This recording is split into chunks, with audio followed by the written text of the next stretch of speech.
Welcome back to the Connected podcast. I'm thrilled to bring you an extraordinary collection in which some incredible students take the driver's seat and host dynamic conversations with professionals from across the higher education sector, discussing the vital topic of student belonging. Our conversation today is hosted by Felicity Rush. Felicity is speaking to Jen Coleman, a lecturer in the School of Psychology at the University of East Anglia and one of the university's widening participation academic leads. Joining with Jen is Klimas-Benavidez and Subin, both third-year undergraduate psychology students who are both working as interns on the project they'll be talking about today. So I'd like to talk to you about your project at the moment. Could you just give me like an overview of what you've been up to, sort of over the last few weeks, months? What's going on with the project? Shall I start? So back in August, there was a call for projects that could fit the kind of university's inclusive teaching remit. So we were really excited, a colleague and I, Vicky, to understand our psychology students' experience in more depth. We know that we have a really wide variety of students, but also quite narrow in some ways. So our cohorts are predominantly female, with only 20% male. So that's kind of very interesting to us. So we applied for that fellowship money and were awarded it to be able to do this project. So since then, it's been very, very busy with ethics applications and hiring our 5 interns and our PhD student as a research associate on the project. What else have we done, guys? We've done lots. So once we've got our ethics application and our interns in place, then so basically, just like Jen said, after 5 of us plus Tom, our PhD student, once we were all hired, basically that's where we hit the ground running, and we began by meeting up in teams usually every week, and organizing our recruitment. How are we going to recruit participants? So basically what we did is we made our newsletter that we posted to the School of Psychology, and people read that. We were able to recruit that way. And also we were able to go into lectures and also recruit participants. And once that was sorted, we began our interviews. And we did our interviews throughout February and March. Then we analyzed our interviews in March. And obviously, I know Jen did a lot of analysis over Easter break or before Easter break. So now that we're all back, we're getting ready to do focus groups where Subin is the lead. Oh, sounds like you've got a lot going on there. So can you explain your motivation behind this project supporting student belonging in higher education? So what challenges were you looking to address in this? So it came from a project that happened summer before last now, investigating the male student experience in the School of Psychology. So like I said, the psychology cohorts nationally are predominantly female, and male students are in the minority, and that's quite a new experience generally, for a male student, then it's not something that they're used to suddenly be in the minority. So so that research looked to kind of understand that experience, how did it affect their attendance, their engagement, and it found that it really did impact their academic experience being in this minority. But of course, males aren't the only minorities within our classrooms. So with kind of coming to it with that understanding that we already had about the male student experience, we wanted to gain this greater understanding of all our psychology students. What is it like to be in our classroom? And and then hoping kind of that by having this huge student perspective, so we wanted to include the interns to make sure that we were coming to this project from a student perspective, and that can hopefully kind of overcome that challenge of staff kind of thinking that they know what students want, and thinking that we know that perspective, but actually we don't. The students know it, they're the experts.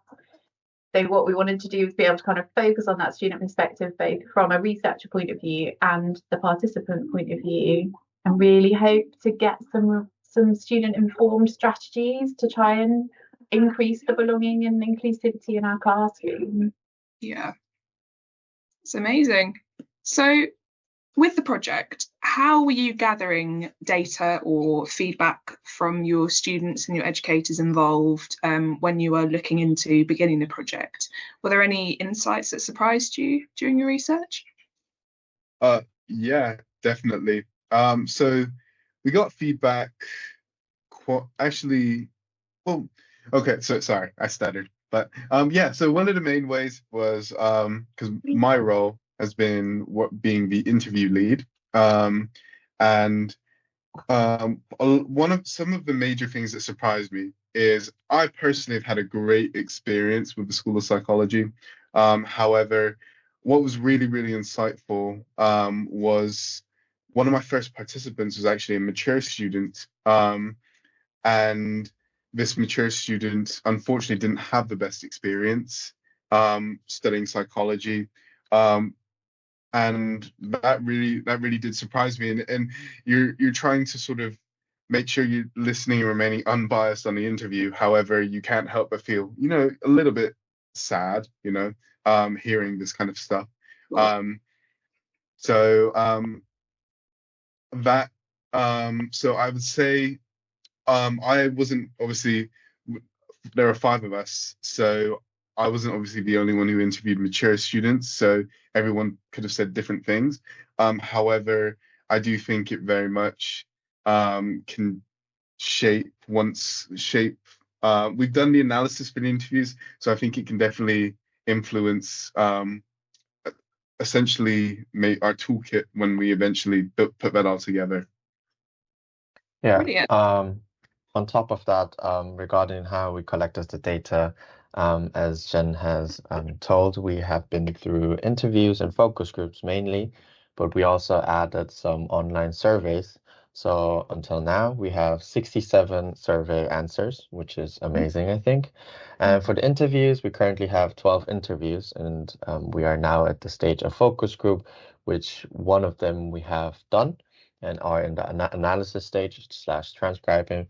2 more focus groups are left with about 6 more each. So that's how we will have and will be gathering our data, and hopefully the insights will be really interesting in the future for the toolkit, which we will also tell the educators and hopefully also beyond the School of Psychology.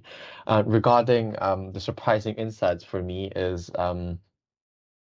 was that it also impacts my own experiences of the school life. As a student who also interviews and researches the student experience was really interesting because it is my own life and my own job occupation. So it has also impacted me. So for example, I'm personally an international student too, and I completely understand and empathize with the students who are struggling and feel like they don't fit in because the majority of psychology students are women and British. So I understood that, but I also got insights on how there's surprising insights with, as Lucas said, mature students struggling. And you also, I also started to see students who were struggling to interact with other students who are maybe a bit more introverted or a bit anxious about getting closer to you.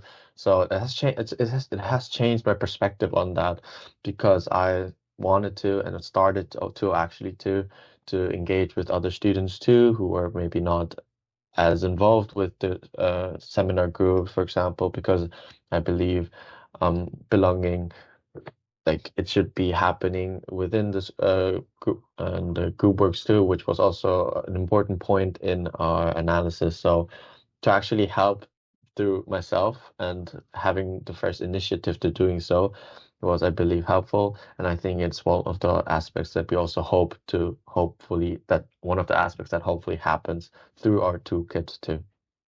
Yeah, Thank you. absolutely. Can I just add, Felicity, as well, so part of that you were saying about sort of, educators too. So whilst our projects is very student focused, you know, we've got our student interns and we're gathering all of this really lovely rich data about student perspectives. We also want to make sure that when we're formulating this toolkit, that we have those kind of perspectives from other members of the academic community too. So the interns joined me to talk about our project to other researchers in the department, and they asked us some really interesting questions, and we're kind of getting that feedback that way. We're also going to take this to the School of Psychology's Learning and Teaching Day, which again, you know, will kind of allow for that unpicking and other perspectives, because I think that's so important that we get that whole view of something, isn't it? Where we'll come with this really lovely student focused piece of work, but then we need to make sure it's something that can be used, you know, by staff. So it's really important that we get that feedback as well, which is also part of kind of bringing things to conference and talking it through and making sure it's kind of part of what everyone knows about is really important to us too. Yeah, it's really lovely to hear like all the different perspectives of sort of students, international students, mature students, educators. When I was at uni, I was a mature student, so I do understand the sort of feeling like you maybe don't belong as much and everyone's freshly left school and you can't really relate to that. So you've talked about the role that your student interns have played, but how do you envision the long-term impact of building the belonging for students on students' academic performance, retention rates in higher education? So, you know, we hope it will improve it.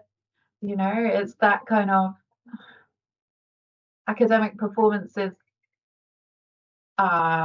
is tied to so many different things. Yeah. Retention is quite heavily tied to academic performance. So if we can create an environment that students want to be in and they feel comfortable in, and they feel like the lecturers understand that their differing perspectives and their differing experiences, then I would hope that would have a positive impact then on increasing that academic performance. Don't know if you've got anything to add to that, Lucas and Subin? Yeah. I definitely have something to add. I suppose I'm evidence of how student belonging increases academic performance and also retention rates, because in first year, actually I wasn't the most motivated student, and yeah, my academic performance wasn't the best, and I think one of the biggest reasons was belonging. I didn't feel belonged to the School of Psychology, and while I had some friends, they didn't quite feel the connection to the university / the School of Psychology.